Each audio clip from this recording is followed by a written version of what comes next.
Okay, so this is the last chapter, the nutrition text. This one is on lifelong fitness and nutrition and basically lifelong health. Again, we talk a lot about obesity and its relationship with disease and stuff in this chapter. So again, for anybody that's watching this, I don't want you to feel this is picking on you in any ways if you're overweight or obese, but just pay attention to the way that we look at it from a scientific perspective. Also understand that when those of you that are fitness and diet professionals, to please, when you're working with your clients that are dealing with this, understand this is a multifaceted issue. It's not just a matter of, either being in shape or being out of shape, but there's a lot that goes into this. So again, be compassionate about how you deal with folks and again, how you help them and to reach their goals and to help them be healthier. So when we dive into this, you'll see what I'm talking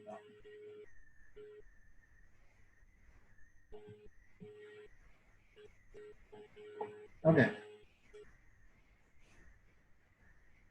Slides. All right.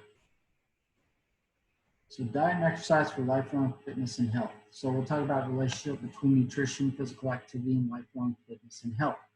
Again, that's one of the things that in the nutrition text, and again, most of this nutrition has been dealt with it, looking at athletes, and even in this last chapter, we'll talk about as athletes kind of age out of their sports, so to speak, when they will eventually retire at some point, how do we keep them healthy and fit? So we'll talk about why energy expenditure declines and weight may be gained as individuals age. We'll compare and contrast general diet and exercise recommendations by various organizations. You'll notice some of the diets in this text are a little outdated in comparison to the diets that are out right now. And I'll talk about that a little bit, but what you'll see is even though some of these have different names, you're going to be like, wait, that's kind of like this diet that's around right now. So again, you'll see that most of the diets that are out now, because they always try to tell them, it's like, oh, this is brand new. This one's going to work, touch magic, whatever that nobody's ever thought about before. And that's the thing, the science community doesn't come up with these diets. And these are folks that are outside of the community. Now, some of them may have science backgrounds, or some of them may have, medical backgrounds, or some of them have a PhD in something. That may not even be science or sometimes they're science background, but they're in a whole different realm. They're outside of nutrition, they're outside of fitness, and they come up with these things. And again, you think, okay, these are obviously smart people, they know what they're doing, but they really don't. Where you see these things pushed on TV by people like Dr. Oz, who you think he's a doctor, but the problem is he's not a very good doctor. And 90% of the time, things he's talking about, he has no idea. It's not his expertise. He just makes money on it, so you hear him spout it off, right? So we'll talk about nutrition exercise strategies associated with promoting health, delaying onset of chronic disease across life cycles. We'll briefly explain each chronic disease. So we'll talk about obesity, cardiovascular disease, hypertension, type 2 diabetes, and metabolic syndrome, lifestyle-related cancers, and osteoporosis, and how diet and exercise influences each. And we'll compare and contrast some of the popular weight loss plans that were popular when this was written, and I'll bring up some of the newer ones. Relationships among body weight, fat distribution, risk for chronic disease in men and women, and factors that regulate body weight, food intake, energy expenditure. And we'll talk about philosophy of non-diet or health at every size approach, again, the HACE, and what that means, okay, and discuss processes of behavioral change. So again, HACE is not a new thing, although it's gained some popularity, I would say, in recent years. It's really kind of exploded. And again, this book, a lot of the stuff that's written in this book is, either it was written over 10 years ago and is somewhat updated, like maybe like 8 or 9 years ago and things like that. Even, this one actually probably when they redo it again and they update it more, it'll probably be very similar to what you see now. We'll just update some of the new numbers. Um, when we're looking at population, like however many million people may have, this type of cancer or whatever else. I mean, that'll change because, about every 10 years we'll see new numbers. But other than that, a lot of it's not going to change. And in all honesty, really, nutrition hasn't changed in probably the last 30, 50 years a whole lot. Now, what we understand about it has changed, but it's amazing how many things that we didn't understand that we just intuitively practice well. And the things that we did, and what our grandparents did and your grandparents did, and things like that. A lot of the things that they thought were healthy really were healthy. Even with the lack of science and education during those times, and it's just finally science has kind of caught up with a lot of cultural things. And so there's some things we have learned and changed, but there's some things that have stayed the same quite a bit. The majority of things have stayed the same. And over the last 40 years, and being and looking at since there's been a lot more education in the fields of nutrition and fitness and things, really things have not changed much. Because when things were first discovered, like 30, 40 years ago, and we're understanding more, really nothing new has really come about. A whole lot, we just understand the things that we understood. We understand them better. I guess is the best way. All right. So introduction to lifelong fitness. So I kind of like this idea. Everyone is an athlete. What this means is that when you look at how you train and everything, to an extent, everybody trains as though they've got a goal in mind. Okay, athletes have goals in mind, and so when you train in that manner, you want to, when athletes train, everything's very purposeful. Like if you're Michael Jordan, you're trying to be the best basketball player ever. My favorite quarterback growing up was John Elway, who trained to, be a dominant quarterback.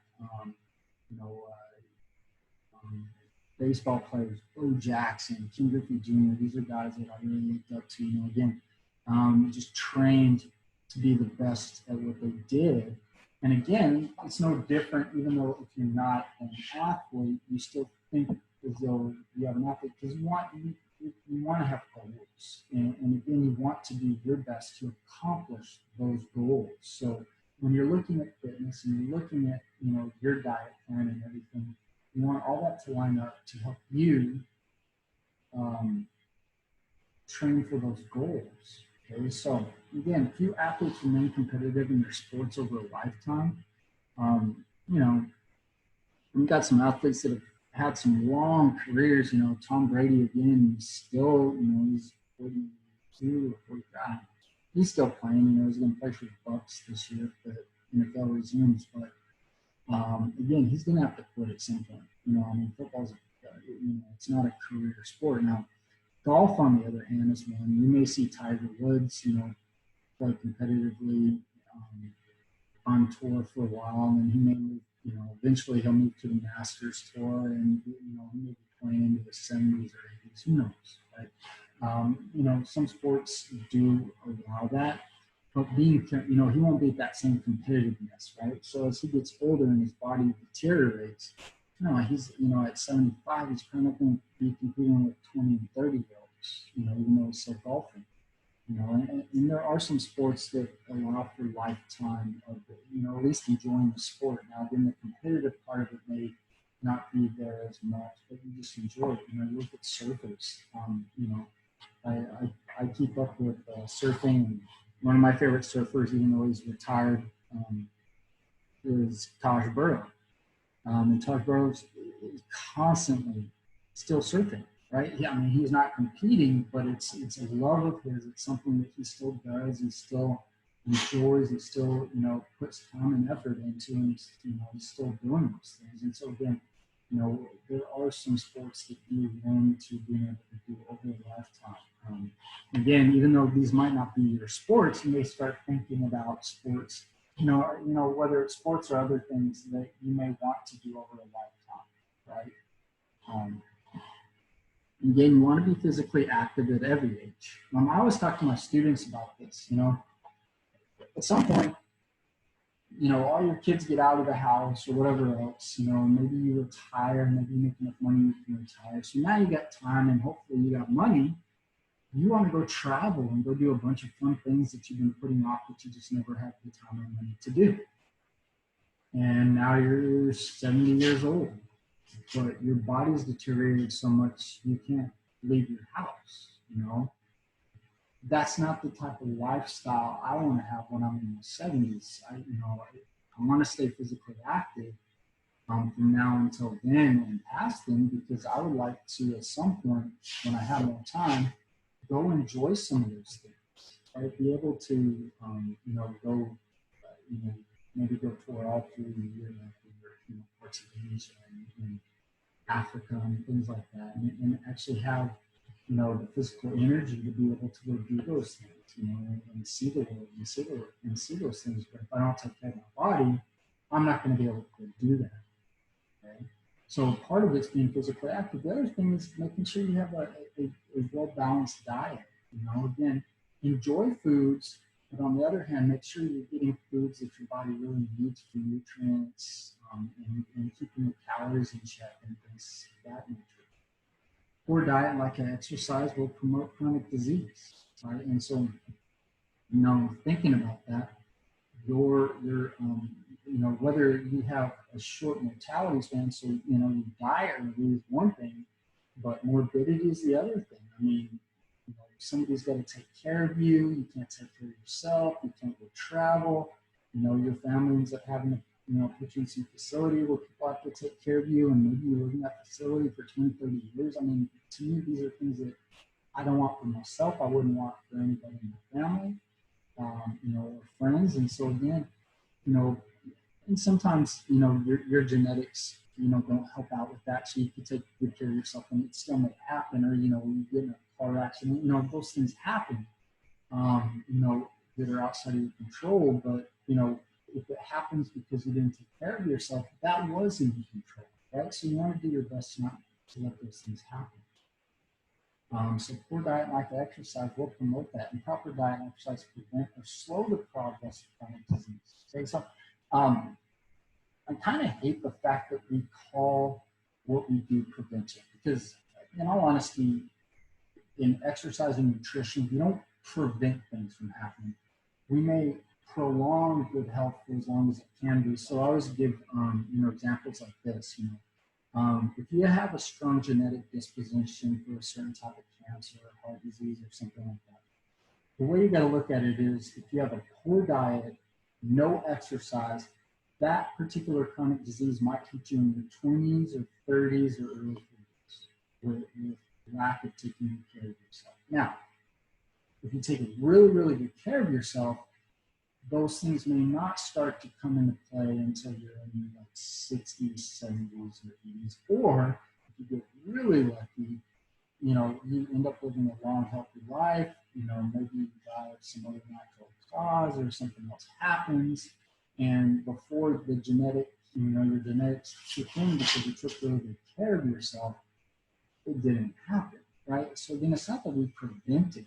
We can just slow the progression, right? And again, you don't really know how far you're going to slow it. But again, by taking good care of yourself, you're hopefully beating the odds of getting it earlier, right? And so again, that's really the goal, is that we might not be able to prevent some things.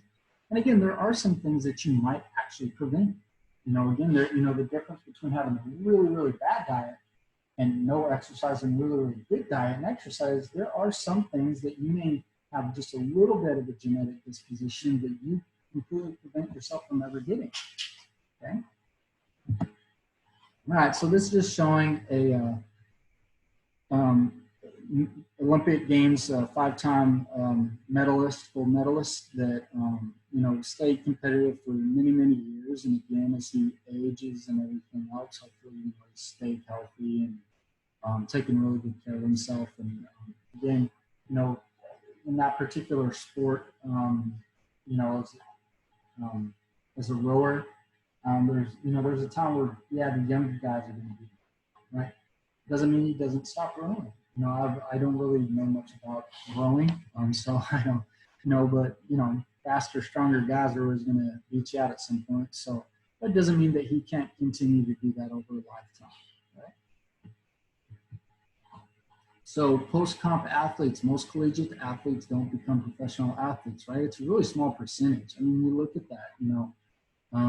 Now, I know a lot of you down here in South Florida, you're like, yeah, but pretty much everybody that ever plays for the U gets drafted. Yeah, that's not normal for most colleges, right?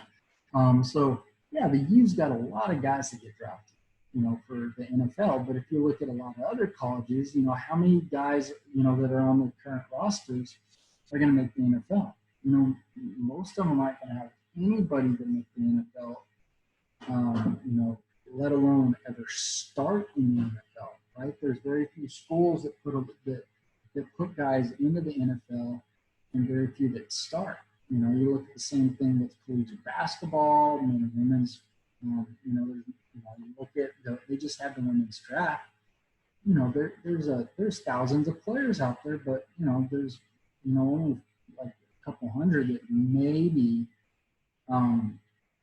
were played professionally, and that's not even in the WNBA. That's just professionally, like all over the world. You know. So again, you know, a lot of folks, their collegiate careers are going to be it if they even make it that far. Right? After that, you adjust your dietary intake to lower activity levels because again, even if you maintain an active lifestyle, your active lifestyle compared to your training active lifestyle tends to be less. Right? You know, there's a lot of athletes that may consume 7,000 calories to keep up with their activity level. And man, that changes as soon as they stop playing their sports. So again, many former athletes gain body fat over their lifetime. And again, many of you that follow, like I follow NFL, you'll hear me use a lot of NFL references. A lot of time when you're watching, game day, on game day, they've got, the guys on CBS or any of those, or Fox, and you look at those retired guys, most of them are not in the greatest shape anymore. Now, there's a few of them that, I mean, they've been out of the league for, like several years or even some decades, and man, they still look great. I mean, they've continued a good lifestyle. But there's a lot of those guys that you're just like, man, they've got heavy. They definitely don't look like if somebody asked them to suit up today, and they're going to get out there and do much of anything, right? And so again, that does happen, right? And so you've got to make adjustments, right, when your career is over. Weight gain in former athletes is not inevitable, though. Like I said, I mean, you look at, like Michael Strahan's one of those guys, man, I don't know how long he's been out of the league now, but I mean, he still looks like he's in really good shape. I've had the pleasure getting to meet Julius Thomas as he's working on his PhD over at Nova and cross paths sometimes in the lab and some things like that. And again, another guy that looks like he's just, in really, really good shape. And so, it's not inevitable that it's going to happen, but yes, it can happen. But if you plan right, you diet right, you eat right, you don't have to follow that path, right? Again, declining physical activity is associated with age. So amount of physical activity declines with age. Now, again, there's only so much you can do as you get older. Your body will only allow so much, right? I mean, you have so much more energy. Your body can take so much more abuse in its, teens and 20s. But as you get in 30s, 40s, and 50s, it systematically declines, right? And again, you have a decline in physical functionality. Again, I always really think about watching some of the greatest basketball players that I got to see during my lifetime. And I remember when I was younger and seeing kind of I got to see Dr. J sort of, in his late to end of his career.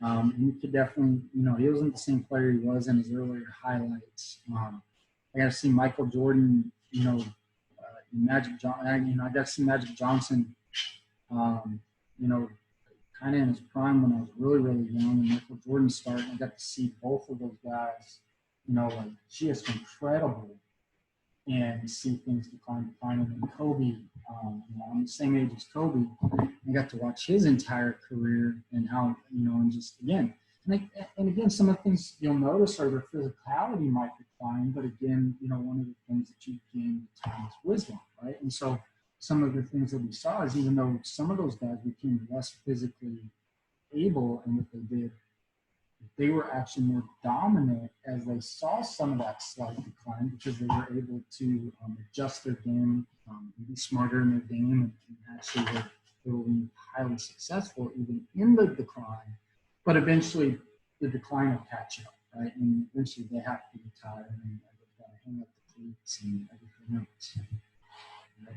So, for many athletes, participation rather than competition may be the motivation. Again, you know, you may get into a group of friends that, you know, you guys all have things that you know, you guys, you know, like these guys, you know, are on a triathlon. You may have a group of friends that like to do stand-up paddleboarding. You may have a group of friends that like to go surfing. You got a group of friends that like to get together. Over here by my house every Saturday and Sunday, I always see a bunch of guys and girls that like to do road biking, and they all get together as a group and they all go road biking. And so there's a lot of things that you can do that are good for you and healthy. You know, maybe you join a running group or whatever else, or you know. And so again, these are all things that you can go and enter competitions. And again, you know, you always want to do your best, but you also know realistically you're probably not going to be like number one or number two standing on the podium, but you can go, you can be somewhat competitive and just have a good time with your friends. Maybe, you know, you guys try to make it as a group, like, hey, let's get everybody in shape. We'll all ride together and see how good we do, you know, whatever that is. Physically active people have many of the same goals as recreational athletes, as improved fitness, good health, disease prevention, but they're not performing or competing against each other. So again, that's the other thing, you know, we've got these two ladies out here for a hike, right? And again, I grew up in the mountains, love hiking, you know, just being in good shape. And again, you got to be in good shape for some hikes, right? You know, and they're kind of on a flat road right there, but to see those mountains behind them, you know, I don't know if they're coming out of there and they're on their way back. They look pretty casual for the way they're dressed, so I don't know about that. You know, but you do 10 miles of switchbacks up, you know, and nothing but, you know, like thousands of feet in vertical climbs. It's hard on your body, you know. But again, getting up in the mountains and just seeing, you know, like just the beautiful trees, the lakes, fresh air, and all that, you know, is just amazing. And again, you've got to be in good shape to be able to do and enjoy those things. All right, so ACSM exercise recommendations, they recommend you train 3 to 5 days a week. Again, if you look at the intensity of the training, really, you know, it's not that you have to train super intense, okay? And it's all about what you want out of it, right? So if you want to be in super great shape, you want to compete at things, yeah, you're going to have to train more intensely. But again, you know, if you're just trying to have good health and things like that, that's a whole different ballgame, right? And duration of training, you know, you can work in 20, 60 minutes. And again, you may not have, you know, somebody that's just starting out, and they're thinking, man, I don't know, I can do 20 minutes of training. Again, you know, you did a 10-minute bout here, you rush to do another 10-minute bout for your 20 minutes, right? And again, as you get in better shape, you'll notice that you get better at it. So personal story with that, roommate, again, I had a roommate in college named Jesse, and another buddy named David decided I needed to get into because they thought that I'd be a good distance runner.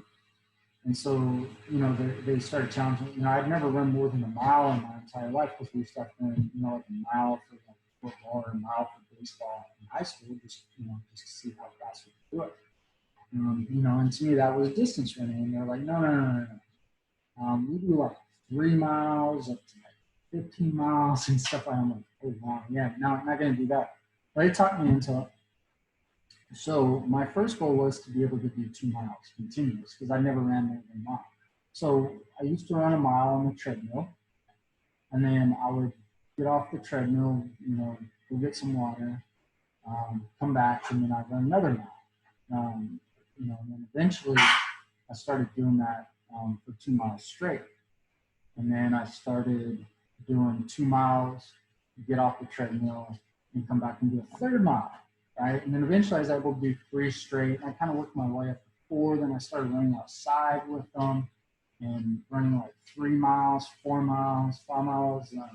Eventually those guys got me up to doing some 20-mile continuous runs with them. And yeah, it was just something that it took some time to build up, and again, not only building up the ability to do that, but getting faster, right? So again, it's not about just doing it all at once, but you build that endurance to doing that. And again, I'm not just talking about just doing running or, again, it could be that, you want to do weightlifting, you could do high intensity interval training, maybe you like to go do CrossFit, maybe you want to get into cycling, you want to get into sports that are really good for you. And I love surfing. It's a lot of fun. Hiking's great. There's a lot of things that you can do. Go play basketball, like some full court basketball, stuff like that. A lot of different activities you can do for that amount of time, right? Some of them feel more like you're doing work. Some of them, you may just have a lot of fun while you do it too, right? And either one's okay, right? So again, there's a, resistance training is also very important.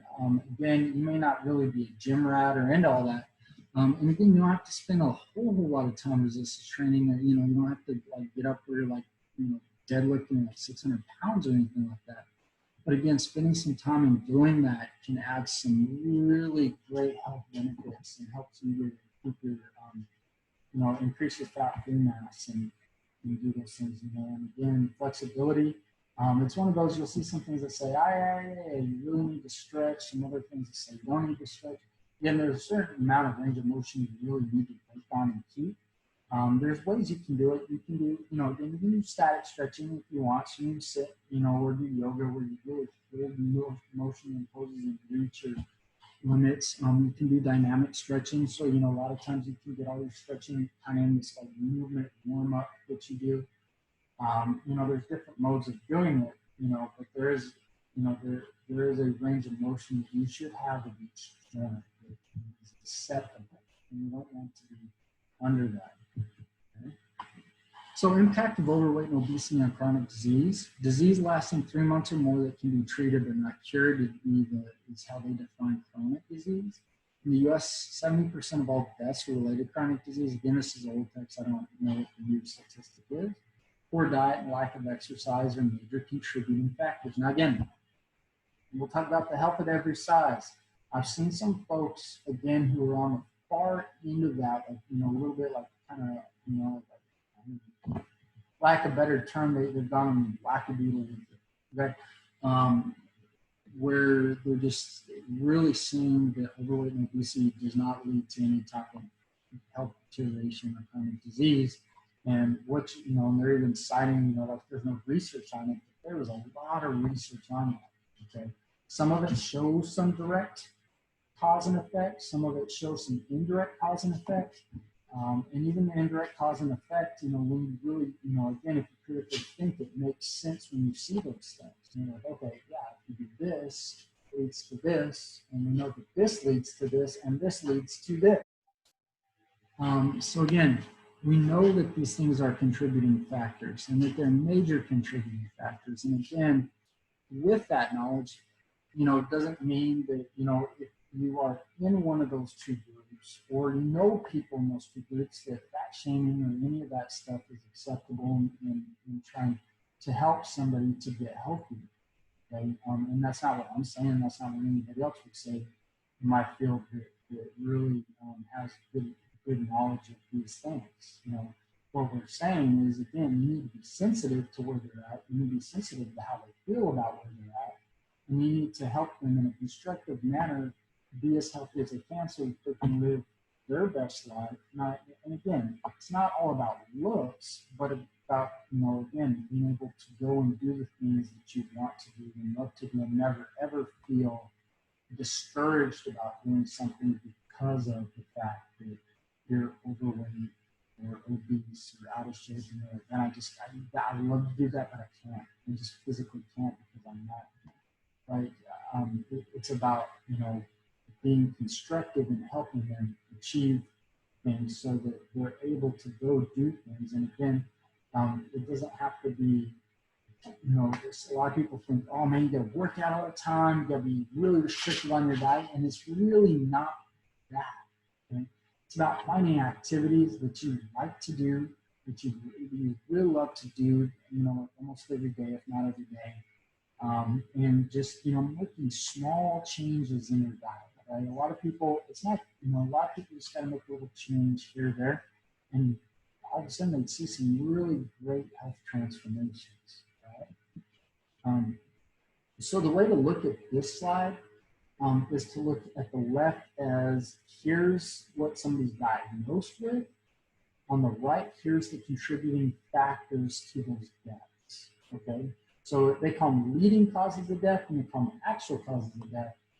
And really what they're saying in the actual is this is the behavior, the behaviors that are leading to the things on the left side of the screen. So again, leading causes of death: heart disease, cancer, stroke, chronic lung disease, unintentional injuries. So you think of like, motor vehicle deaths, worksite injuries leading to death, things like that. You got diabetes, influenza, pneumonia, Alzheimer's disease, kidney disease, blood infection. On the right side, what are the contributing factors? So tobacco use, poor diet, physical inactivity. Look at that one. That's number 2. That's why we're saying it's very important to change that. Okay, and again, it doesn't need to be a major change. I'm not talking about like now you're going to start working out 3 hours a day and you eat nothing but chicken and broccoli and that's it. You're one of those folks that pre-packs your chicken and broccoli for every meal all day long.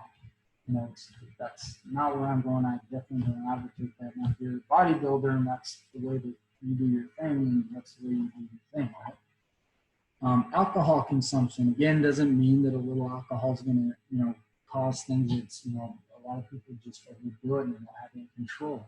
Infectious agents, toxic agents, and pollutants. Again, sometimes your work environment may be what's killing you, or you're not taking the precautions you should in your work environment. In motor vehicles, right? Firearms. Again, that's the unintentional injuries, right? So, you get in an altercation with somebody, they pull out a gun, or you don't, you're not practicing good gun safety, something along those lines.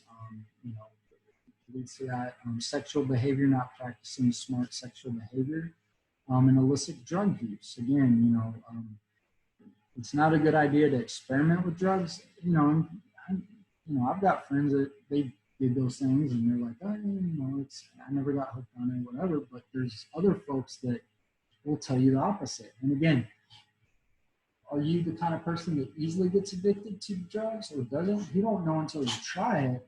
And that's the problem. You don't know until you try it. But if you are one of those folks that gets addicted easily, one time could be the thing that now leads you to a lifetime in misery, right? Obesity leads to all these different risks down here, okay? The NAFLD, if you don't know what that's non-alcohol related fatty liver disease. But pancreatitis, sleep apnea, cancer, that, diabetes, hypertension, osteoarthritis, gallbladder disease can all lead to either cardiovascular disease or, some of them can lead to chronic disability, or cardiovascular disease can also lead to chronic disability, right? So again, we're not even talking death yet on this, but we're talking about these things can just lead to, having chronic disability, which again can, be, for some people as bad or worse, right? All right, so majority of Americans are overweight or obese. So BMI above 25. Now, again, I know a lot of people don't like the BMI. I'm not a big fan of the BMI. But again, if you're not athletic, for the most part, it can be somewhat, I don't want to say accurate, but it can be somewhat where it's like it gives you like, okay, if you're close to that number, you probably ought to be paying attention to what you're doing or not doing. Okay? Prevalence highest of all developed countries. You know, again, that's changed. I think that's kind of changed over the years. I don't know if we're the highest. You know, we might still be. I know there's some countries that have flip-flopped over some time. And again, the major cause of this is energy imbalance, right? So, you know, if you eat more calories than you expend, you're going to store fat and you're going to gain excess weight, right? So we take in too many kilocalories and we don't get rid of them, right? So prevention is to match caloric intake with caloric expenditure, right? So, you know, we do that in two ways.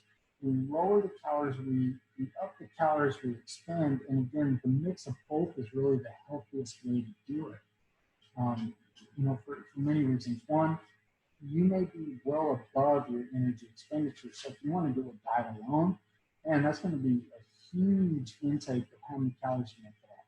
And the exercise alone, that's going to be a huge, you know, a huge expenditure. Like, I mean, you're changing up your lifestyle a lot.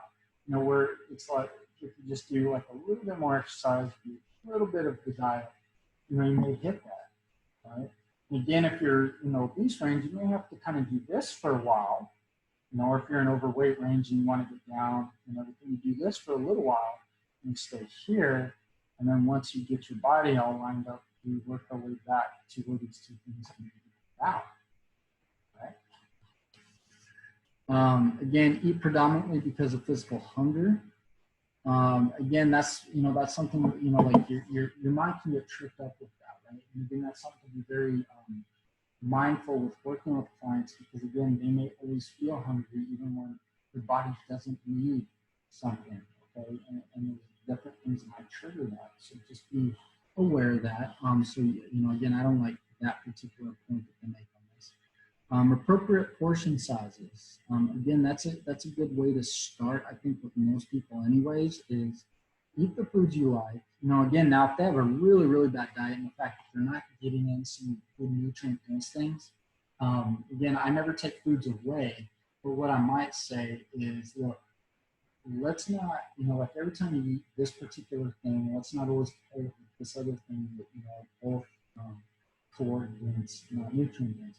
Sometimes you may want to pair it with something else, right? So again, you know, something you like that together. And it's okay, you know, I even tell them, you know, hey, sometimes eat your burger and fries. Or maybe sometimes have burger and a salad, you know, or, you know, eat fries with, you know, something that's a little bit more nutrient dense on another, you know, like mix and match some of those things sometimes on other days, you know, so that you're still eating some foods you enjoy, getting some foods that your body needs, and hopefully moving those calories down, okay? And again, get in a routine of getting physical activity. And again, that doesn't mean that you're going to go do the same workouts every single day. So let's say, you know, you do the typical thing where you go do some cardio and some weights, you know, maybe 3 days a week or 4 days a week or 5 days a week, and that's fine. Maybe on the weekends, you plan to go do some fun things. So you go play some basketball with your boys, you know, you go surfing with your friends, you go do some hiking or some things, you know, I mean, there's all kinds of ways to mix in some good physical activity, okay? And again, it's not inevitable consequence of aging or pregnancy that you will gain weight. Now, again, pregnancy, you know, if you're really healthy, you should see some weight gain. You know, so you take a woman that's really healthy, she should see some weight gain. It doesn't mean that she's got to, what they're saying there is it doesn't mean that after the pregnancy, she's got to expect that weight will stay, okay?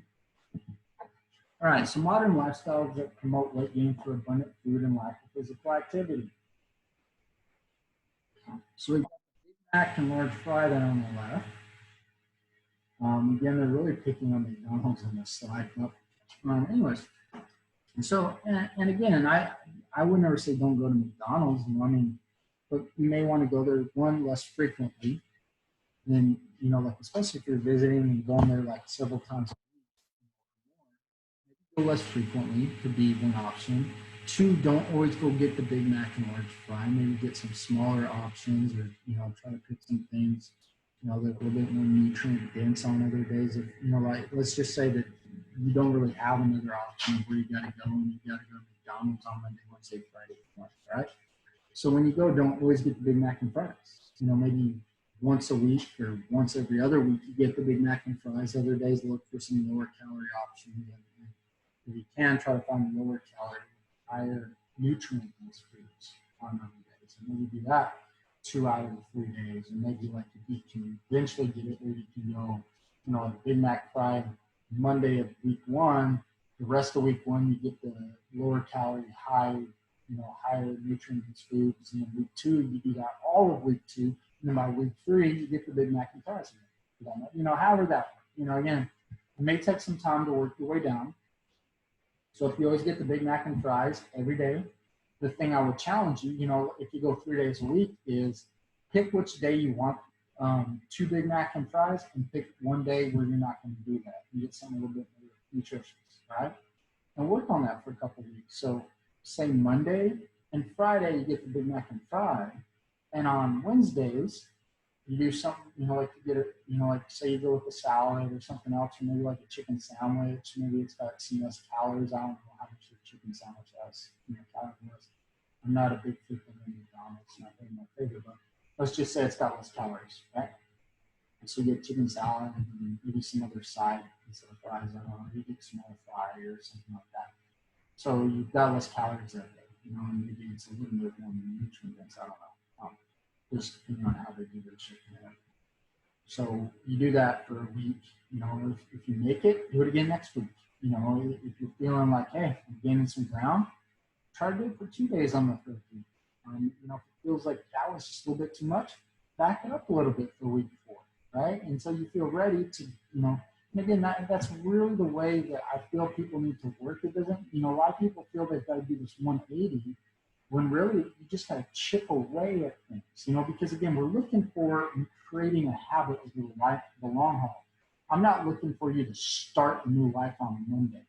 Most people jump into things and then they fail. So again, you know, dip your toes in the water, then get the ankles in, then get it up to the knees. You know, that's really the way to work at this and start substituting things and starting to cut back on things, you know, that you don't need a whole lot of that are not contributing to your health. Okay?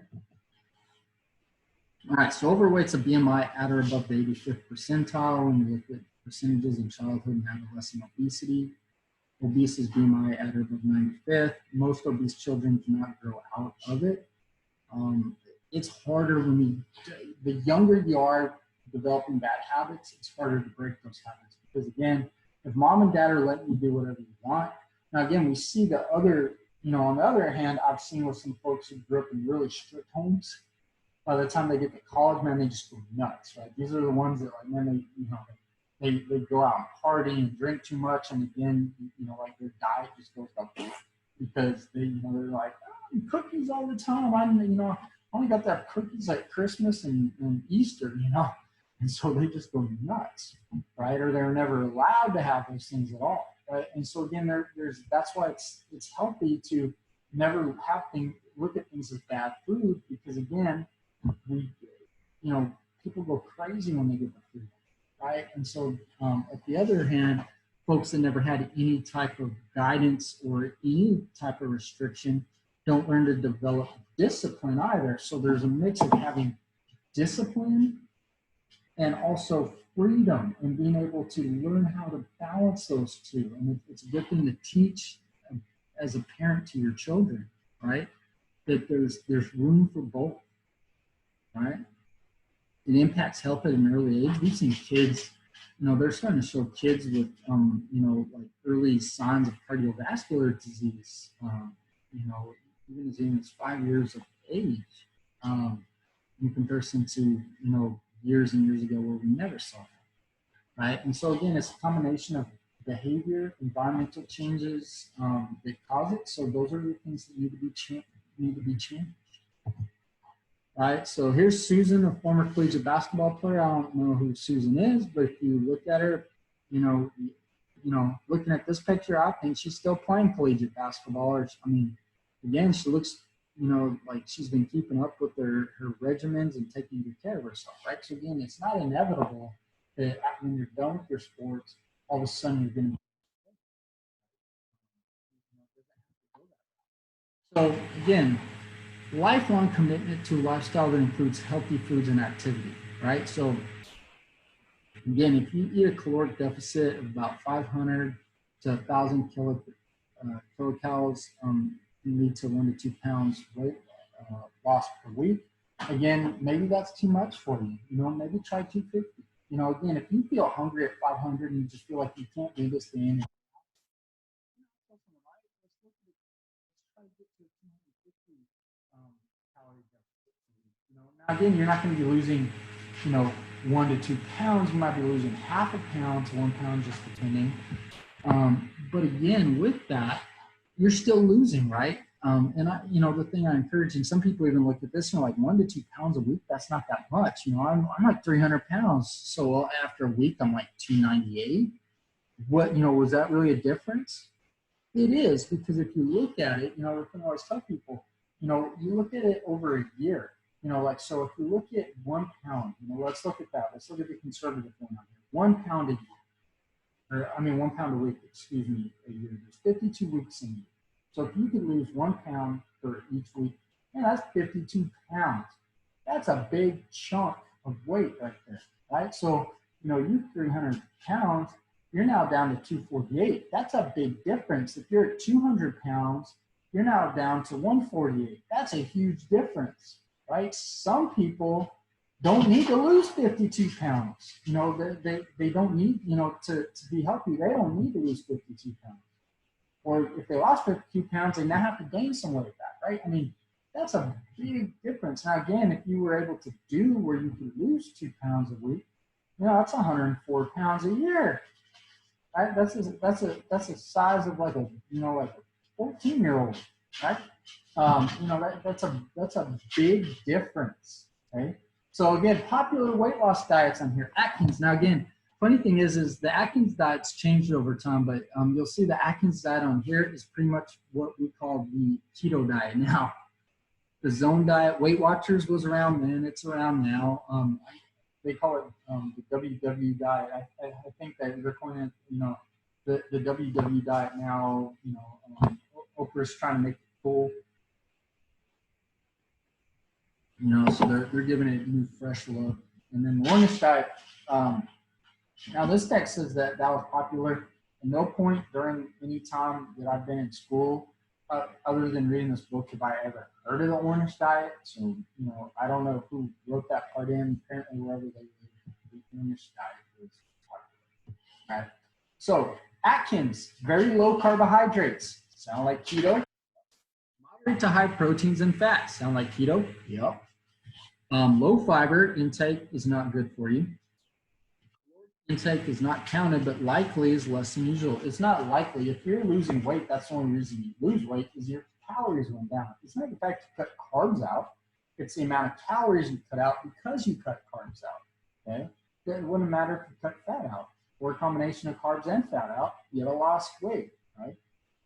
Again, there may be appetite suppression due to ketosis. Again, some people, feel that, some people don't.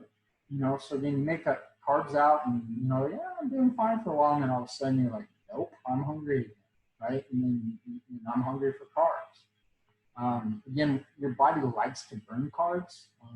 So, it's really a hard diet to stay on for a long time for most people. And again, I've yet to meet anybody that's been on it for a considerable amount of time. Like they've been running that type of diet for like 5 years, 10 years, anything like that.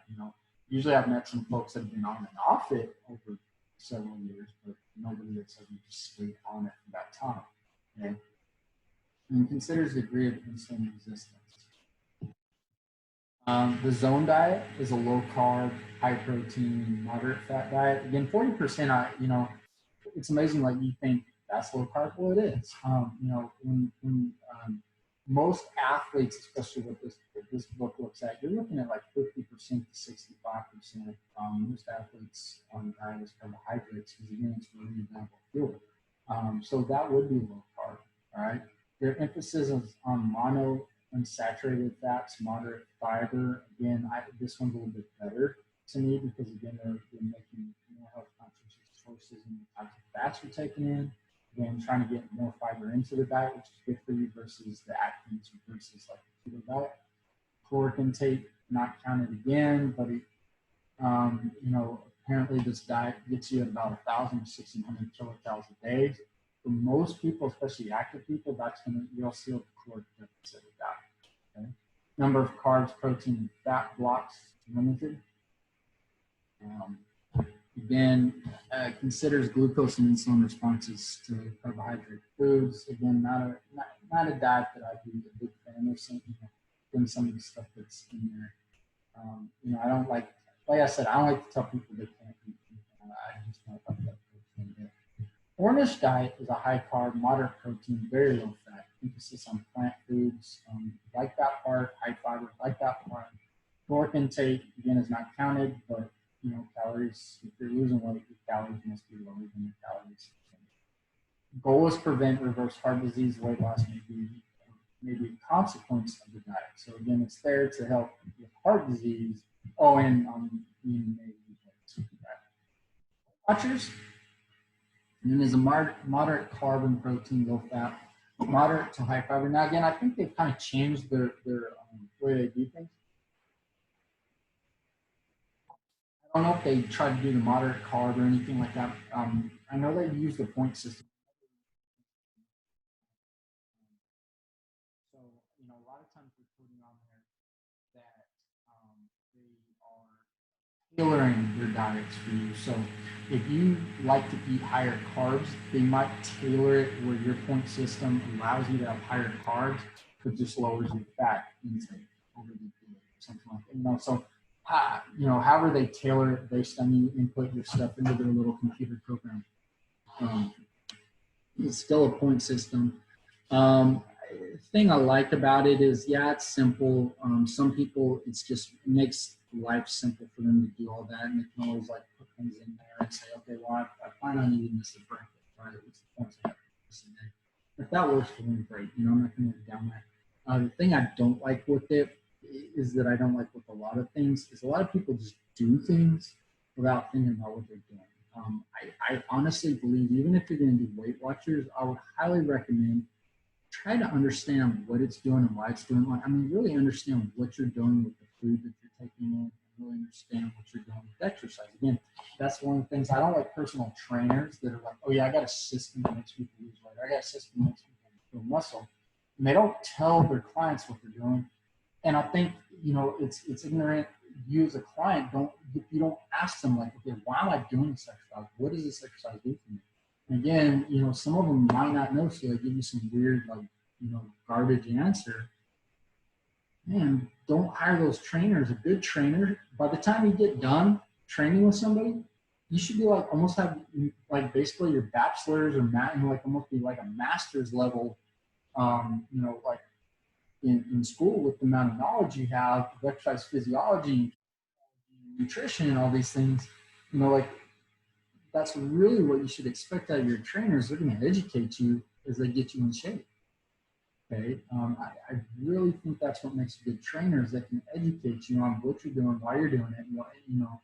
So when you leave, you've got the tools and know-how to continue taking care of yourself. And say you decide to, okay, you know, I'm kind of tired of this training style. I want to do something else.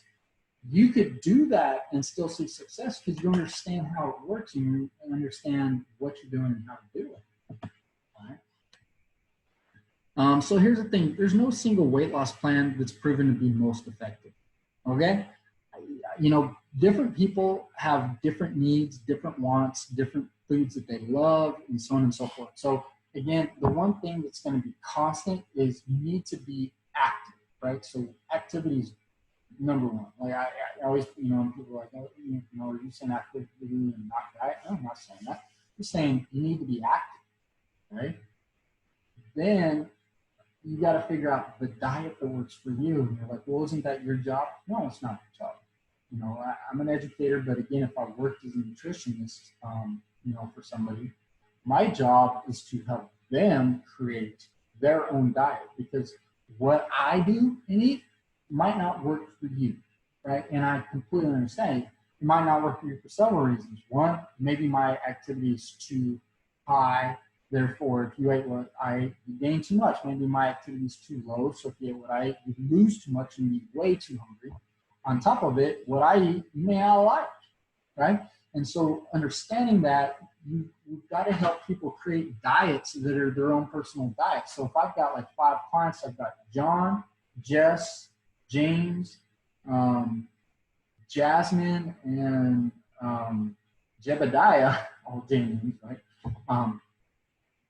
Those 5 people should be on 5 different diets because they all have different physical things that they're doing. They all have different foods that they love, different foods, new foods that they're willing to try, different ways about going about it. I may have somebody that wants to eat 5 times a day, somebody that wants to eat 3 times a day, another person that only wants to eat twice a day, another person that like wants to do like nothing but small little snacks all day long or whatever it is. Okay?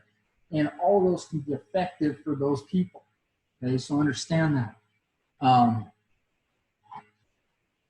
So again, no matter what the plan is, after 1 year, if there's 5 to 7 pounds are lost, even, again, you're like, well, that's not the 52. You're talking about, hey, 5 to 7 pounds helps, right? And some people got to take it slow, okay? Weight loss is about 3% of the body weight. Restriction of total caloric intake is the most important factor. Not one thing that, I hate the fact that people demonize carbohydrates or fats or proteins, or they demonize certain foods like, oh, bananas are bad for you, or they the other thing I hate is when they call them superfoods, right? These ones are bad for you, but these ones are the greatest thing. Like if you're not eating these, what's wrong with you, right? There's nothing like that. There's not a superfood and there's not a demon food. There's just foods that are going to help you achieve your goals if you eat more of them. There's foods that are helping you achieve your goals if you don't eat it as often, right? So again, all of them can help you on your road to health, okay? You don't have to cut anything out. There's just things that you can eat more often than others. There's things that you can eat, again, you can eat some of the other things. You can eat them every day. You just either have smaller amounts every day, or you skip some days and you have like a bigger amount on a day. And, just however you want to work that out is up to you, right? As long as your calories over that time are lower than your expenditure, you see the weight loss. And then eventually you get to where your body feels good, you're healthy, everything's great. Then we match it, all right? So weight loss and maintenance of the weight loss is difficult. And again, that's the thing too. Once you get down, what you'll notice is sometimes your weights can go up and you do this. Like, so you're trying to balance and stay there. And it's going to go up and down. And again, the other thing is you keep getting older each year. So then you got to make some adjustments here and there, either with activity levels or your diet or your combination of both, right? And so once you get there, just don't let yourself do this and then you've got to do this again, right? So it's just like little ebb and flow. That's fine, right? That's healthy. That's what happens, right? So again, here's looking at these, the advantage of restricted fat versus carb.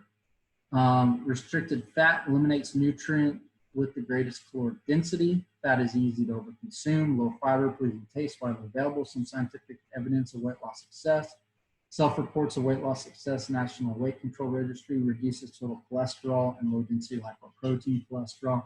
So there's the benefits of it. Disadvantages: low fat, high carb diets may increase triglyceride concentrations, decrease HDL, is your good cholesterol, especially in absence of significant weight loss and exercise.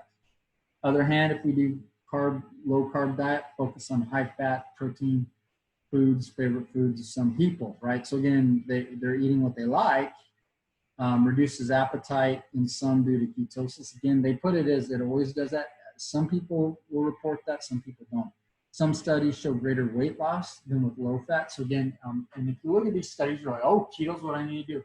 They're all short-term studies, right? So they show that in the short term, right? Long-term, it's hard to find because it's hard to find somebody that'll stay on that long enough to see how that works out, right? High protein intake helps preserve lean body mass, elicits low insulin response, and may allow for better mobilization of stored fat. Reduces triglycerides, elevated insulin concentration, increases HDL. Problem is lack of long-term data because people can't stay on them, the safety and effectiveness. And the risk you run for this is gout, kidney stones, and osteoporosis may be increased with that particular diet. Diet, exercise, and chronic disease. Diet and exercise also plays a role in many chronic diseases. Okay, so again, once on your way to chronic disease, poor diet can lead to that. Once you're in chronic disease, a lot of things doctors like to play with is what you eat, because again, once you get to certain points, eating too much of certain things, so like certain doses that used to be okay now become poisonous doses for you, because they can send certain things skyrocketing because your body does not react the way it's supposed to. This chronic disease has diminished or completely disabled your body's ability to produce certain hormones or react to certain things that it used to be able to do. And so now certain doses are poisonous to your body, versus before, if you were taking care of things earlier, those same doses of foods or types of foods or elements of foods were not a problem. All right. Mention silent killer because lack of recognizable symptoms. Again, things that lead to it: obesity, dietary sodium intake is a contributor. Again, the thing is, it's not like obesity makes you hypertensive, right?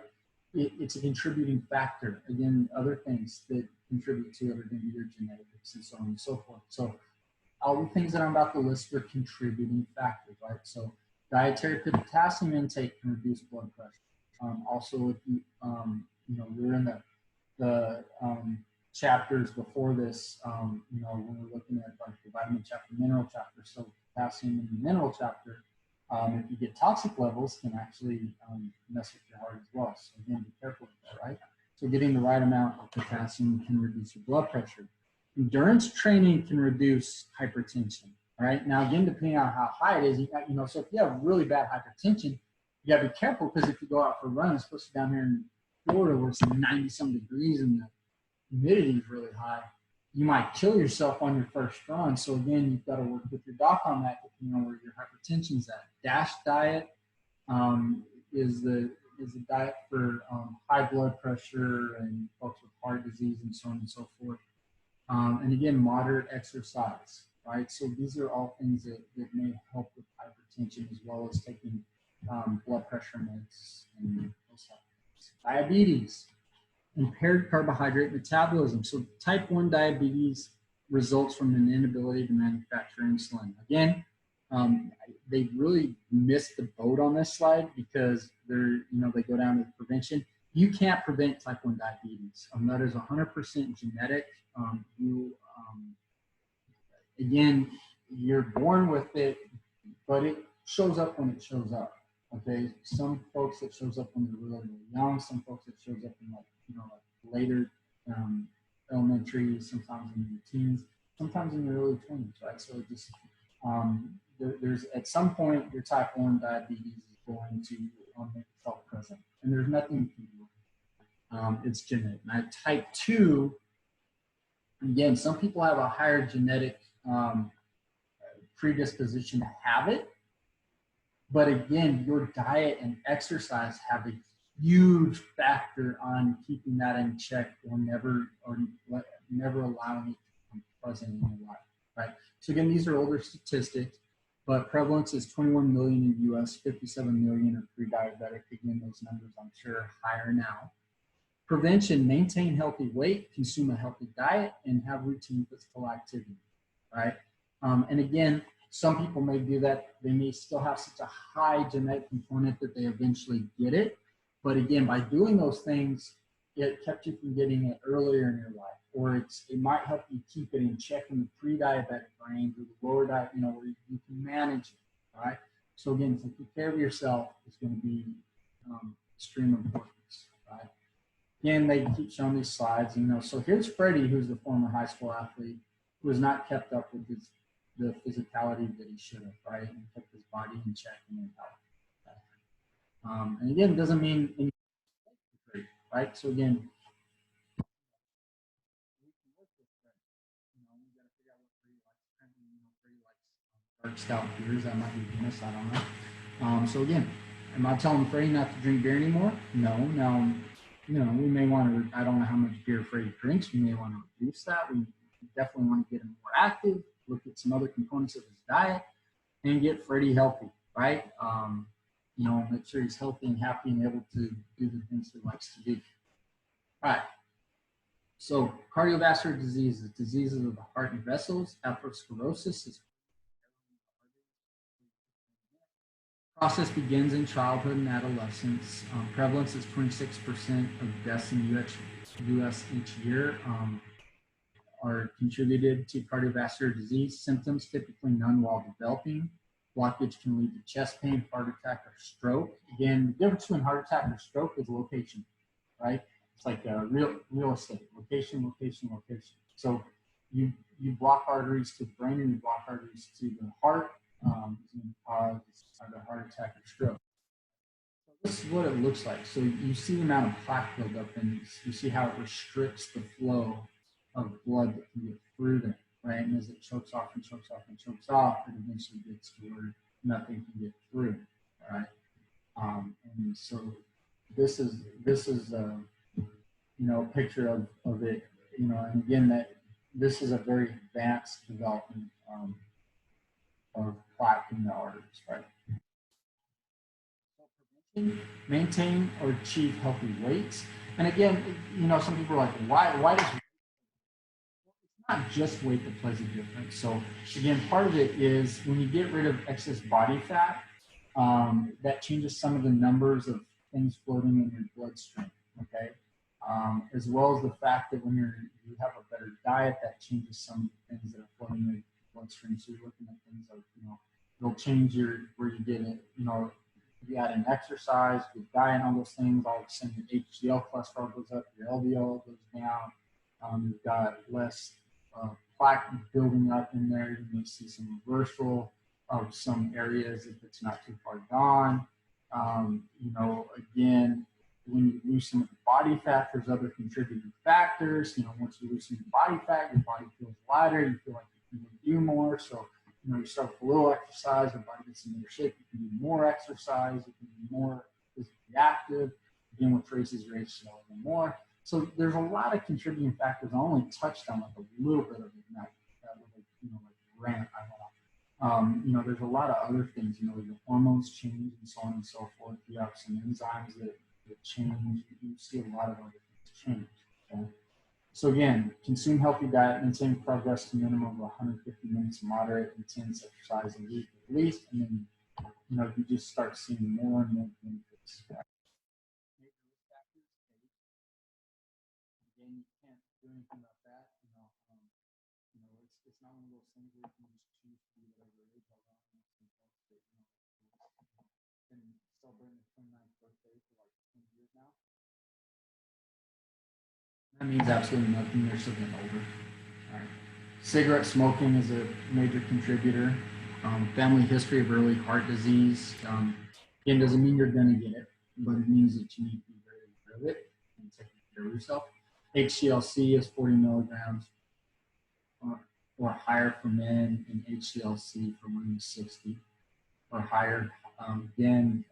Hypertension is a major risk, and diabetes also increases risk. Okay. Here's VJ, he's 38-year-old occupational triathlete. Again, probably does some other training besides, you know, just doing his triathlons every now and again. You know, again, you know, maybe he was a former athlete and now he's, you know, himself. So, you know, hats off to you. All right. Cardiovascular disease, contributing risk factors, elevated total cholesterol may be affected by diet. Excess body fat involves diet and exercise. Right? Physical inactivity leads to it. Excessive alcohol intake can lead to it, and unhealthful responses to stress. Right? Again, you know, just always stressing about something always raises hormone levels and, you know, and reduces other hormone levels. So that's one thing. And then again, how do you physically respond to those things? You know, some people exclude themselves from other people. So then, you know, that's not healthy from a social perspective. You know, you may start binge eating or not eating at all, which can be unhealthy for you. You may restrict yourself from being out and about doing physical things, which is not healthy. So there's a lot of unhealthy things that can happen with the stress, right? So again, you can get total cholesterol screened. Relative amounts of lipoproteins is more important than the total amount of cholesterol. LDL is best predictor. We call it bad cholesterol. It's just low density lipoprotein. So you have high density and low density lipoproteins. Low density ones. And there's VLDL, which contribute to the LDL as well. Diets high in saturated and trans fats increase your LDL. Other kinds of fats can reduce the rest. So when we look at the omega-3s and stuff, that can actually increase HDL, as well as the fact that good exercise regimes also help with increasing HDL, which is what we call the good cholesterol or high density. So we're not going to go through this chart, but this shows you the good, bad, and ugly ranges of cholesterol and what the type of testing they do, and which you might have to do to get that testing done, as well as triglyceride levels. All right, so these foods are typically high in saturated fats. And again, there's ways of getting these leaner cuts of meat. You can do 1% milk, or like skim milk, things like that. Butter substitutes, butter made with like skim milk, or 2% things like I mean, there's a lot of different ways to work with those products, all right, or substitute those products altogether, however you want to go about doing it. These foods often contain saturated and trans fats. Now, again, I'll give it to the food industry as of late. I've seen a lot more reduction in trans fats. So again, going away from the hydrogenation process, and figuring out other ways to make foods that can preserve and do all those things and how to make it. You'll see a lot more. I've seen a lot more packaged foods where the trans fats have been removed. So, good job on that.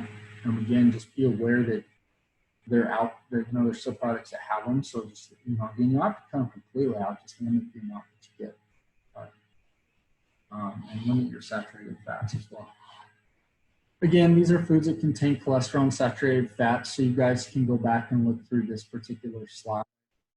And just for time's sake and not getting going off on tangents with it, we'll skip that. Again, foods that contain monounsaturated, polyunsaturated, and especially omega-3 fatty acids are encouraged because they help reduce your risk for cardiovascular disease. Right? So there are fats that help you out. Metabolic syndrome. Metabolic syndrome is kind of a catch-all term.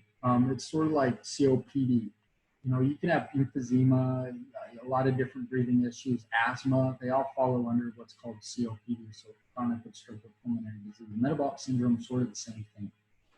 So there's a lot of things, like you can have obesity and hypertension, or obesity and dyslipidemia, or hypertension and dyslipidemia, and if you have any like combination of them, you can be termed as having metabolic syndrome.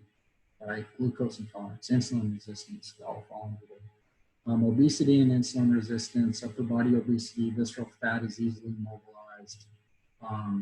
These are some underlying factors. Physical activity has a direct and independent positive effect. Again, get active. I mean, I cannot stress that. Be active, be active, be active, be active, right?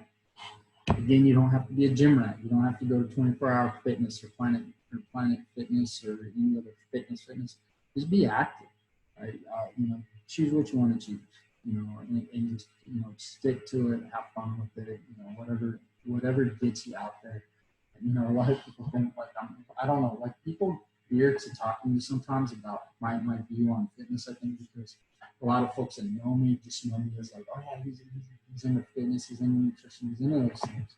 I mean, I've had people when they, when I'm in the store and they know how I am, they start trying to cover the cart. They're like, don't look. They're like, oh, not all this is for me. I honestly really don't. I don't care and I don't judge. If you invite me into your life and you invite me into looking at that and talking to me about that, you'll actually find I'm not judgmental when it comes to those things. And again, like I said, I don't view things as good, and bad for you. Really what I want to do is encourage you to be more physically active, and however that works for you, and however that looks for you based on what you like to do, the goals you want to achieve, and so on and so forth. So again, I encourage anybody, so if you're watching this on YouTube or whatever, please, you can contact me off the YouTube channel, or you can also follow me at Dr. J Curtis 13. on Instagram, what, you know, and just contact me. And like, I like helping people out, right? And you'll find that I'm really not, I'm not one of these hardcore people who's gonna be like, no, you can't eat that anymore, and you got to be doing 1,000%. I'm not that way. Okay? So again, just be active, and I will be very, I'm going to be very advocate, very high in advocate for that. Okay? Again, routine physical activity is key. Maintain or achieve a healthy weight. So again, for a lot of people, we got to get the weight down. Once we get here, you just play there and you have fun there. And you live a healthy lifestyle there, right? And again, consume a healthy diet. I mean, like I said, healthy diet for you might be different than a healthy diet for me, or a healthy diet for Jasmine or Jacob or Jebediah or any of the other J folks there. Again, diagnostic criteria for metabolic syndrome. You guys can look through this. Pause either if you're watching this lecture, you can pause it and look through these things. This is how they do it. Or again, those of you in my class, I'm going to attach slides for this week as well, so you know how it goes. So here's Lena. She's formally active, now has physical limitations. Again, Lena doesn't look like, from the order like this, looks like she's not doing so bad right there, right? Now, again, what you'll see in the next slide is we hit the osteoporosis, right? So again, this is a risk factor for her now, okay? Bone mineral density more than 2.5 standard deviations below normal, okay? And again, when you lose activity, so even if you keep calcium intake up and stuff, when you lose activity, you can see it go down. Or, combination of less activity, less calcium and phosphorus and magnesium and vitamin D and all those things can cause it as well. So again, you want to have a good diet, but you also want to be physically active, okay? No matter what, you're going to start to see it a loss probably at some point in your life. It's just, it happens with the age. And again, when women start producing less estrogen, it puts them at a greater risk. So, when menopause hits and things like that, you can see greater loss of bone mineral density. Prevalence, 44 million adults, mostly women, have low bone mineral density. Prevention, weight-bearing activity on a regular basis, beginning in childhood, adequate calcium, vitamin D. Again, like having milk and milk products are great for combating that. Assessing it, bone mineral density is the predictor for fracture risks. So there's normal, osteopenia is when you're low, and then osteoporosis, low bone mineral density plus some structural deterioration, right? So osteopenia is like that, like it's almost like if you look at diabetes, you got pre-diabetic and diabetes. It's sort of that way. So you're now lowered in this group, and you get lower, right? So calcium supplementation after peak bone mass has been achieved, may be prudent, but its effects are limited. Again, having a diet high in that stuff will also help out, right, as well as physical activity. So physical activity and exercise are associated with increased bone mineral density in children, adolescents, young adults, and in older adults. There's some good studies that show the preservation, and in some folks actually a reversal, as they're being physically active and helpful. Okay? So how do we assess it? You got DEXA scan, right? So it'll be reported as T-scores. So normal is about 1 or -1 or above. Low bone mineral density would be -1 to -2.5, which would be your osteopenia, and osteoporosis would be 2.5 or lower. Okay. And then again, you can look at the Z-scores, and you look at those in research. So again, cancer is characterized by uncontrolled cell growth, poor diet and activity are contributors to some types of cancer. Prevention, again, the other thing is there is a hygienic component with a lot of cancers, so don't dismiss that. But again, being that you can't control who your parents are, you can't control your genetic factors. These are the things under control. These are things to think about, and these are things to put into perspective, because you can do something about them, right? So again, maintain or achieve a healthy weight. So if you're at a healthy weight, you stay there. If you're not, you gotta get you there. Routine physical activity is key. Consume healthy, again, healthy diet. Doesn't mean nothing but fruits and veggies or anything like that. But again, a healthy diet for you, right? And just mix it good foods and fun foods, and just keep you know, like you know, as long as all your blood comes back good and everything else, and you're living life and loving life and having fun, there you go, right? Again, you know, making sure you add plant foods into your diet. If you haven't been having those before, limit alcohol consumption. Doesn't mean you should cut it out. Right? Um, Now, if you have, you know, alcoholic issues or tendencies, that's a different animal, but that's not what we're talking about here. And there's chronic disease risk screening tools more predictive when used with waist circumference. And again, that's the thing. You know, people try to say this. You know, like people use this as fear, perfection. It's not that. It's that, you know, when we see increased body fat percentages, and most adults also see all these other increased risks. Now, sometimes, you know, there's more direct effects, but a lot of times there's a lot of indirect things that, like, this leads to this, to this, to this, to this, right? And again, it's not fashion. It's not, you know, healthy at every size. You know, there are some folks that can carry a little bit more body fat than others and be very healthy. There's some other folks that when there's it's just a little out of whack, a lot of these things can come up. So again, you know, work with your doctors, get your screening. So again, if you carry a little bit more body fat and all your blood levels come back, you're an active person, you know, and you're not, you know, you're like, hey, I don't need to fit into that bikini or that, you know, or those board shorts or whatever, and I'm okay with that. I'm happy with that and everything. You know, I'm a fit person. I go work out. I enjoy my foods. I have a good distribution of different types of food, but I just carry a little bit more.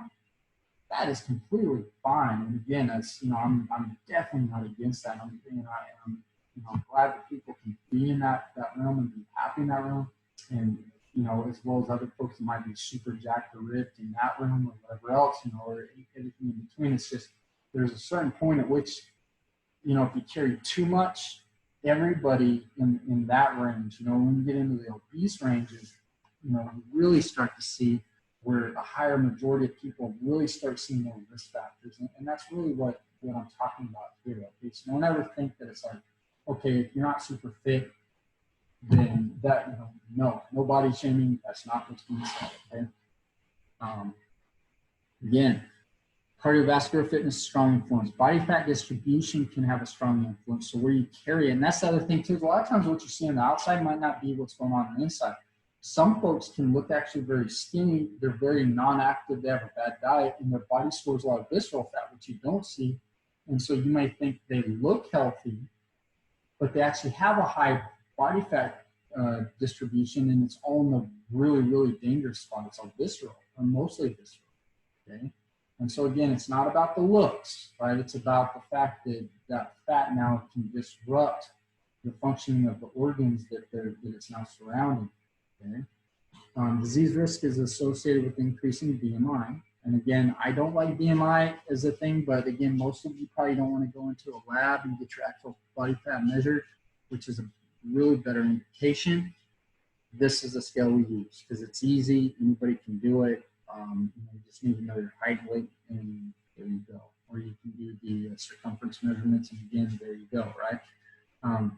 Again, no BMI category is disease-free. There's people that are super healthy that still have heart attacks, right? That, you know, low body fat, and they eat healthy, they exercise all the time, you know, you can still have a heart attack. You know, you can still have cancer. You can still have diabetes. And so, yeah, I mean, you're not, again, like I'm saying, this isn't like 100% prevention by any means. It's just we're trying to play the best odds for you to live your best life, right? Increasing BMI has a greater impact on risks for hypertension, but again, you can still be healthy and be hypertensive, right? You know, being a healthy range and be hypertensive. So this is using the BMI criteria. Again, you know, if you use a body fat percentage because you have access to getting that measured, that's fine too. You know, you'll still see in those, you know, there's underweight, healthy weight, overweight, obese, or sometimes when we use the body fat, we'll have like, okay, you know, like don't get below this because it's not healthy when it comes to body fat percentage. Then the next one up will be like athletic body fat range, healthy body fat range, or normal body fat range. It's really what you'll see. And we've got the overweight, then we've got, you know, like pre-obese or obese, they can have some different ones. You know, you got obese 1, obese 2, obese 3. As you get into the obese 2 and 3 is where you're really playing with fire of the amount of healthiness that you have. Okay? Again, this shows you your prevalence of disease in men. So again, you know, as you see, if you look at the less than 18%, doesn't mean that, you know, they're free and clear. But if you look at the less than 18% and over 40, you see the numbers have increased in every single category, right? You know, you see in the 35 to 39, you know, that most of the numbers are increased in those categories. So again, you know, this is based on one source, but if you look at more sources, what you'll see is the more sources you add in there, what you'll see is things like when you look at the heart disease, you're like, well, look, heart disease is 2% higher in the 18.5 to 35.39. Well, that's just because it was based on that one report. Now, if you look at more, you add in more references into that, what you're going to see is you're going to see a better distribution of numbers. And what you'll see with those is every single one of those categories is going to go up based on BMI. And again, if you use more hardcore data and actually track their things like body fat percentage, you'll see it even more. And if you really wanted to look at it based on the fact that, you know, people are sedentary, they have a poor diet and all those, you know, it's really going to show the true color. And same thing with women, right? We see those numbers jump up for the most part, you know, as they go up. Some of them dip just a little bit. Again, if you look at the 18.5 to 24.9, that's a normal range, right? So again, you know, when we go back, right? So underweight. So again, the underweight on here, and again, some healthy people can be in underweight. Because this is just based on, you know, generalities. So some folks that may, based on the BMI, might actually be healthy. They may not be in like, you know, like worried about anorexia or anything like that. But, you know, some folks, they may be doing unhealthy practices. But if you look at the healthy weights, even in the healthy weights, some things go up a little bit, you know, but some things go down once you go from like underweight to healthy weight. But again, we see everything keep increasing from that, right? So we go to 25 to 29, 30 to 34.9, you know, everything seems to get a little bit worse, a little bit worse until you get to that over 40, right? So again, you know, multifactorial, it's not just the BMI, but usually what leads to the BMI is lack of physical activity, lack of control in what people eat, you know, when it comes to eating more, you know, more nutrient dense, they don't do that. They eat more calorie dense. They don't have any exercise. Again, folks that lack control are more prevalent to binge drinking. They're more prevalent to smoking, you know, other unhealthy factors in their life, right? Because again, folks that take their health a bit more serious, take their health a bit more serious, okay? That doesn't mean you won't find folks that are in the healthy range that are smokers. It doesn't mean you won't find folks in the healthy range that aren't binge drinkers. But again, you find lesser percent when you really look at folks that are disciplined. You know, like they make sure that they get some type of exercise most days of the week. They you know, again, they're not strict dieters, but they, you know, they think about what they eat. You know, they make sure that they get a good mix of things. Are less likely to be folks that abuse tobacco and alcohol. Okay, less likely. Again, less likely. I'm not saying that they're not out there, right? So obesity-related deaths in the U.S. are about 112,000 a year. Okay? Doesn't mean that people die from obesity. It's not that body fat. It's just that leads to other factors. Okay? Being physically active has health benefits regardless of body weight. Right? So we talked about that. Physical activity is important. And becoming physically active has some immediate positive health benefits as well as long-term effects. Okay? Non-diet approach, emphasis. So this is the healthy at every size movement. They have a non-diet approach. Emphasis is on consuming healthy diet, normalizing eating habits, moderate physical activity. Weight loss is not an expectation. Again, so what they're saying is, you know, you're beautiful no matter how you look, no matter how much body fat you have, and that type of thing. Now, if you do lose some body fat, that's okay. Again, you're still beautiful at every point. Success is defined as improved metabolic fitness, eating behaviors, and well-being. So you're less depressed, you feel better about yourself, better esteem, eating behaviors, you don't have any disordered eating patterns. And again, that is one thing you got to worry about when people are trying to lose weight sometimes, is that they may develop some of these things, right? And then metabolic fitness, so blood pressure. So again, the thought process at health at every size is not wrong. Okay, it doesn't, because in all honesty, it doesn't matter what you look like, what size you're at. If you're healthy and happy and you feel good about yourself, that is important. Where some folks take it too far is they completely ignore that once you get a certain amount of body fat on you, you're at health risks, right? And so again, there's a balance between being happy the way you look, no matter if you're like super fit or you have excess body fat or whatever else, but again, having that balance of being okay where you're at and being happy where you're at, and accepting your body of where you're at. But if that body is in an unhealthy range and you have a lot of health issues with it, we need to look at being like, okay, you're okay where that is, but let's get your body to change, because what we want is for you to be healthy, right? So your body will change and be different, but be healthy there too, and be happy there too, right? So again, that's really what we, what I'm trying to help people understand, and I'd like to get most people to preach that are part of the Healthy at Every Size movement, is that it's not a fat shaming thing. It's about, you don't have to get down to those, you don't have to get down to like the supermodel weights or the bodybuilder weight people. You have to look like that. You have to be like that. But again, a lot of those folks rely on that. I don't do, but getting to a range, right? There's this range of health, and you can be at this side of it, you can be at this side of it, or somewhere in the middle. And again, be happy where you're at. And that's really what it's about. Okay, man, that's really what, professionals like me and others are really trying to get people to understand. And we're not trying to fight with the HASTE people. There are actually some HASTE people that look at things the same way we do, and I love that. But I have seen some folks on the internet that they're missing the boat on this concept, and they like to call what we're doing as trying to help people get to healthy weights as fat shaming, and that's wrong. That's not what we're doing. Behavior change, right?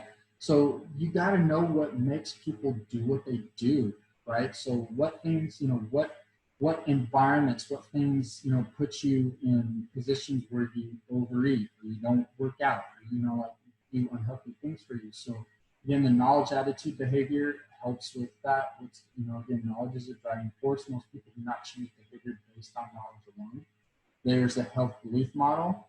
Again, potential for health problems is a driving force when it's success. Why? Because and again, this is funny, but I'm sitting here talking about, be happy, healthy at every size.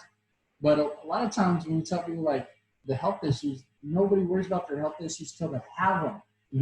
A lot of, and again, I hate saying this, a lot of times, like really why most people have ever asked me for weight loss is because they want to look a certain way. They're not really interested in their health. And it is what it is. And so, I work with that. Okay? Social cognitive theory. Again, we won't get into all these in the stages of change. These are all different psychological models, and I have some classes we go in depth in these. Again, expected outcome is a driving force. Skill and confidence are also critical. Some SCT-based diet and exercise programs report some success. Stages of change. So this is, if something's in pre-contemplation, so this is me as a professional, it's more useful for me as a professional, is that if somebody's in pre-contemplation, they don't know why they should change their behavior. So I'm going to explain to them what the benefits are and what maybe potential risks are for them. Contemplation is somebody that's like, they know they should do something, but they just haven't dedicated to doing it, right? So again, I'm going to emphasize why it's important for them to make that change, and also important for them to decide to make that change soon and really be conscientious of doing that and not just talk about, yeah, I know I should. Okay. And the preparation is, like they're ready to do it, they just haven't committed. So you get them to commit. Like, all right, well, we're going to do this today, or we're going to start tomorrow. I'll see you tomorrow at 8 o'clock, right? Action is they've started doing it, but it's not quite like built into their DNA where this is something they're doing all the time. So, you're working with the client and this is where, you're just clapping them on, like, you're doing a great job, doing a great job, doing a great job. Let me help you, let me help you, let me educate you more, let me help you more. We can do, again, in this stage, you're doing some tweaking and making sure you're helping them build healthy habits. And maintenance, this is for folks that have been doing things for like 6 months, and again, I've seen some things that say, you're not maintenance until you hit 6 months, you're not maintenance until you hit a year, whatever it is, some people have some different opinions on that. So whatever that is, so maintenance is where it's like, this is like brushing your teeth and taking a shower and everything else that you do that's a behavior in your life that you do daily, right? It's, this is something that's going to get done at some point in the day. You're dedicated to it. You're going to go do your exercise. You're dedicated to making sure that your nutritional choices have a nice balance for you. You're not going crazy, one end or the other, anything like that. You just got it down. Okay, that's what the maintenance is. Again, environmental and policy changes should be made in communities, schools, and workplaces to allow for more physical activity, allow for some nutritional education, better nutritional choices. Again, all that comes down to money a lot of times, right? And sometimes they have it, sometimes they don't. And that it's really a shame because those are the folks that lose out. Right? CDC suggested strategies for policy changes help support health and reduce the risk of chronic disease. Again, they've got a lot of things, the Healthy People initiatives and things come out of the, Health and Human Services and all that. So again, humans are designed to be physically active, and a lot of them just aren't, right? Your body's meant to do something. Proper diet and exercise are important for lifelong fitness, and remember, your proper diet is different for each person, okay? Proper exercise is different for each person. Diet and exercise will be techniques have been developed for the general population to assess chronic disease risks. So again, you can know what your risks are. And again, good or bad, you'll see what it is, right? Better understanding of how and why people change their behaviors is needed, okay? And again, I just want to encourage you guys, be healthy, be active, make better nutritional choices if you're not currently. And again, be sensitive to people that are not, because you're not going to help somebody by yelling at them. You're not going to help somebody by telling them they're fat and like I've heard some horror stories from people, right? And it doesn't help. Okay, so be helpful, be sensitive, and help work people into things. And again, if somebody's just completely oblivious and like, no, I don't need change, I don't need change. Still be sensitive in telling them why it's beneficial for them to change. Don't pick on things that are sensitive to them. Don't, again, one of the things that's not helpful is when people, like this is where I group that the hastening mental health at every size is telling somebody that most people that are overweight or obese know that they're overweight or obese. You don't have to tell them, and telling them like, well, you look this way and you got all these health issues that doesn't help. You've got to talk with them and ask them, because again, maybe, like they're like, oh no, I'm completely fine and happy. They may not be as well too. So, have an honest conversation with someone and find out where they're at and what their understanding about where they're at and all that. And then be sensitive and moving them, again, not moving them to looking like all these other Instagram models out there, because maybe that's not their goal. Maybe that they never want to be that disciplined or anything else. And that's not, that's not where they want to go with this. But maybe they're like, okay, yeah, I can see where if I get more active and I lose a little bit of this and I can be in this range. And if I'm healthy in that range, I can be happy in that range. Because again, I would like to be able to do these things later in life, or I'd like to be able to do these things now. That's where you want to get them to, okay? And again, that's what we got to understand, because a lot of fitness folks lately, it's like everybody's got to try to turn everybody into a fitness model. That's not the name of the game. okay? And that's not where we want to be, right? And again, remember, not all athletes look like that. You know, top elite athletes don't all look like fitness models, right? So again, understand that and be sensitive to them, all right?